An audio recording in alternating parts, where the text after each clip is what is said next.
नमस्कार, मैं हूं संदीप चौधरी। आज सीधा सवाल में मैं बात करने वाला हूं आधी आबादी, जी हां, महिलाओं की, नारी शक्ति की, नारी सम्मान की और राजनीति में पुट की, हिस्सेदारी की। चुनावी मौसम शुरू हो चुका है। 5 राज्यों में विधानसभा चुनाव हैं और उसके बाद 2024 के लोकसभा चुनाव। ऐसे में बिहार के मुख्यमंत्री नीतीश कुमार कल विधानसभा में बोल रहे थे। बात हो रही थी जातिगत जनगणना की, आंकड़े दिए जा रहे थे, आर्थिक सामाजिक सर्वे भी पेश किया जा रहा था। और ऐसे में नीतीश कुमार, जो एक बहुत ही संजीदा व्यक्ति के तौर पर जाने जाते हैं, चुन चुनकर, बहुत संभल कर शब्दों का इस्तेमाल करते हैं। लेकिन कल नीतीश कुमार ऐसे बहे और जुबान ऐसी फिसली कि कोई भी अंदाजा भी नहीं लगा सकता था। वो बात करने लगे विवाहित दंपतियों की, जो अनपढ़ होते हैं और जो पढ़े लिखे होते हैं, उनमें कितना फर्क होता है। जब वो रात को साथ सोते हैं, हम बिस्तर होते हैं। वो बयान आप में से बहुत से लोगों ने सुन भी लिया होगा, उसे मैं यहां पर सुनाने लायक समझता नहीं हूं, क्योंकि जिस तरह की भाषा का और तरीके का इस्तेमाल किया गया, वो देश का कोई भी मुख्यमंत्री होता। और यहां तो 18 साल के तजुर्बे वाले मुख्यमंत्री, केंद्रीय मंत्री रह चुके हैं, उन्होंने जिन शब्दों का प्रयोग किया, सब भौंचक के रह गए। और बवाल भी हुआ। और बवाल किस लिए? सिर्फ विधानसभा में नहीं, बल्कि विधान परिषद में भी इन शब्दों को फिर से दोहराते दिखे, उस तरीके को। अब तेजस्वी यादव, उन्होंने कहा कि नहीं नहीं, वो सेक्स एजुकेशन की बात कर रहे थे, वो सेक्स एजुकेशन दे रहे थे कि पढ़े लिखों में सेक्स एजुकेशन होती है तो बच्चों की भरमार नहीं लगती है। पर बात यहां पर नहीं थमी और आज विधानसभा में ही नीतीश कुमार को खेद व्यक्त करना पड़ा, माफी मांगनी पड़ी। क्या कहा नीतीश कुमार ने, पहले वो सुनिए। अगर मेरी किसी बात को लेकर के तकलीफ हुई है तो मैं अपनी बात को वापस करता हूं और मैं अपनी निंदा करता हूं। मैं दुख प्रकट करता हूं कि मेरे किसी एक शब्द के चलते अगर किसी को तकलीफ हुई है तो आपने कहा मुख्यमंत्री शर्म करें। मैं न सिर्फ शर्म कर रहा हूं, मैं इसके लिए दुख प्रकट कर रहा हूं और अपनी सारी चीजों को वापस लेता हूं। तो नीतीश कुमार खेद व्यक्त करते हुए, माफी मांगते हुए, लेकिन शब्दों के तीर, शब्द जब मुंह से निकल जाते हैं वो वापस नहीं आ पाते हैं। ये भी एक कड़वी हकीकत है। और ये तो चुनावी मौसम है। तो प्रधानमंत्री मोदी ने, किसी और नेता ने नहीं, प्रधानमंत्री मोदी ने मध्य प्रदेश के गुना में नीतीश कुमार को आड़े हाथों लिया और सवाल दाग दिए विपक्षी खेमे पर भी, विपक्षी महागठबंधन पर, इंडिया पर। किस तरह से, वो सुनिए। इंडी अलायंस के नेता ने विधानसभा के अंदर, जिस सभा में माताएं बहनें भी मौजूद थी,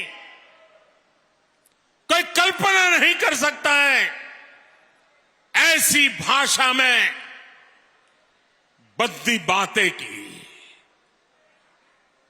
कोई शर्म नहीं है उनको। इतना ही नहीं, इंडी अलायंस का एक भी नेता माताओं बहनों के इतने भयंकर अपमान के खिलाफ एक शब्द बोलने के लिए तैयार नहीं हुआ। लेकिन ऐसा नहीं है कि जुबान नेताओं की पहली बार फिसली है। खास महिलाओं को लेकर जो ये मेल डोमिनेटेड सोसाइटी, पुरुष प्रधान समाज जो हमारा है, वो मानसिकता रह रह कर, और ऐसा नहीं लंबे अंतराल में, रह रह कर वो कहीं ना कहीं फूटती दिखाई देती है। जिस तरह के बयान विधानसभाओं में, संसद में महिलाओं के लिए कोई परकटी बता देता है, कोई कहता है महिलाओं की तादाद ज्यादा बढ़ जाएगी तो बलात्कार की घटनाएं और बढ़ने लगेंगी, कोई 50 करोड़ की गर्लफ्रेंड की बात होती है, कहीं पर रामायण का जिक्र हो जाता है। तो ये फेहरिस्त अपने आप में बहुत लंबी है। पर इस वक्त प्रधानमंत्री मोदी ने नीतीश कुमार जो बड़े नेता हैं, इंडिया गठबंधन के, बाकायदा इंडिया गठबंधन की ये जो शक्ल आज हम देख रहे हैं, इसे अख्तियार करवाने में नीतीश कुमार की बड़ी भूमिका थी। तो महिला बड़ा मुद्दा क्यों बन गया है? इसमें 2-3 कारण आपको देखने होंगे। अभी हाल फिलहाल में विशेष सत्र बुलाकर संसद का मोदी सरकार ने महिला आरक्षण कानून बनाया। कानून बन गया है, लागू कब होगा यह मालूम नहीं, पर कानून बन गया है। लंबी लड़ाई और लंबे समय तक इधर उधर भटकते हुए यह विधेयक आखिरकार कानून बना। अब उसे एक बड़ी उपलब्धि के तौर पर मोदी सरकार पेश कर रही थी, पर वो जो गूंज थी जमीन पर नहीं दिखी। पर अब इस बयान पर हमलावर होकर, और नीतीश कुमार जिनका महिलाओं में खास आकर्षण है, बिहार तक ही सीमित है, उधर प्रधानमंत्री मोदी का महिलाओं के बीच पूरे अखिल भारतीय स्तर पर एक अच्छा खासा आकर्षण है। तो क्या ये लड़ाई उधर भी जाती दिख रही है? और 2019 में पुरुषों के मुकाबले महिलाओं ने ज्यादा तादाद में वोटिंग की थी। थोड़ा ही अंतर था, पर महिलाएं ज्यादा निकली वोट करने बजाय पुरुषों के। तो आधी आबादी पर कौन कब्जा करेगा? और महिलाओं को लेकर जिस तरह से हम विधानसभा चुनाव में भी देख रहे हैं, एक लाभार्थी जाति, उनको लुभाने की कोशिश, वो कांग्रेस भी, विपक्षी खेमे से दूसरे लोग और बीजेपी भी, हर कोई कर रहा है। कांग्रेस 500 रुपए में सिलेंडर दे रही है, 10,000 रुपए देगी हर साल, ये राजस्थान में घोषणा की है। कहीं स्मार्टफोन्स, टैबलेट्स दी जा रही हैं, कहीं महिलाओं को 2,500 रुपए, कहीं 3,000 रुपए दिए जा रहे हैं। तो ये लड़ाई उस आधी आबादी को साधने की भी हो रही है क्या? पर इन सब के बीच जब हम महिला मान सम्मान, नारी शक्ति की बात करते हैं, तो कुछ आंकड़े आपके सामने पेश करने जरूरी भी हो जाते हैं। देश में 29% महिलाएं निरक्षर हैं, मतलब क ख ग ABC ये भी नहीं जानती हैं। निरक्षरता का मतलब मैं आपको समझा दूं।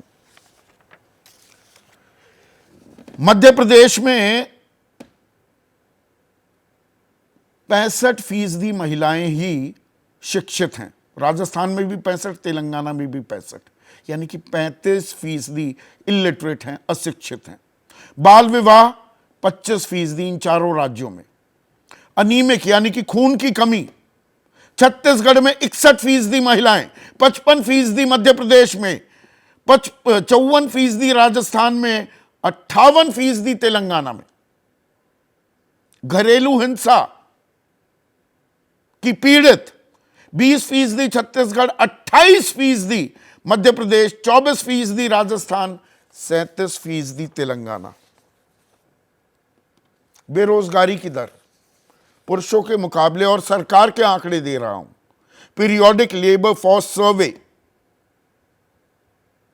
अप्रैल जून 2022 से अप्रैल जून 2023 लगातार 9.5% के आसपास महिलाओं की बेरोजगारी दर। अंतर्राष्ट्रीय परिप्रेक्ष्य में महिलाओं की स्थिति देखें तो हम क्या पाते हैं? ग्लोबल जेंडर गैप इंडेक्स, पुरुषों और महिलाओं में कितना अंतर है। 146 देशों में भारत की रैंकिंग 127वें नंबर पर है। कोई बराबरी, कोई समानता नहीं मिलती है। महिलाओं की आर्थिक भागीदारी की रैंकिंग 146 देशों में 142वें नंबर पर। आर्थिक रूप से तो कतई आजाद नहीं है। स्वास्थ्य रैंकिंग 146 देशों में 142वां नंबर, अनीमिक मैंने आपको दिखाया ही। राजनीतिक सशक्तिकरण में हां, हम 146 देशों में 59वें नंबर पर हैं। और यहीं असल खेला शुरू हो जाता है क्या, और इसकी बानगी हमें दिखती है। थोड़ा सा पीछे आंकड़ों में जाएं। लोकसभा चुनाव 2019 में बीजेपी के खाते में 36% महिला वोट गया, कांग्रेस के खाते में सिर्फ 20 गया था। दिल्ली विधानसभा में आम आदमी पार्टी 60% महिलाओं के वोट ले गई तो 62 सीट जीत गई 70 में से। यूपी में बीजेपी 46% महिलाओं की पहली पसंद बनी, समाजवादी 33% महिलाओं की ही पहली पसंद थी। तो नतीजा क्या आना था वो सामने था ही। तो ऐसे में ये लड़ाई किस तरफ जा रही है? ये मान सम्मान की ही लड़ाई है, विशुद्ध राजनीति है, या महिलाओं के बारे में संजीदगी और संवेदनशीलता भी अब बढ़ती दिखाई दे रही है? ऐसे में आज का सीधा सवाल, बिना लार लपेट सवाल आपके सामने मैं पेश कर रहा हूं। महिलाओं पर बिगड़े बोल, राजनीति की खुलती पोल, ये पोल खोल हो रहा है क्या? और 24 की लड़ाई आधी आबादी पर आई।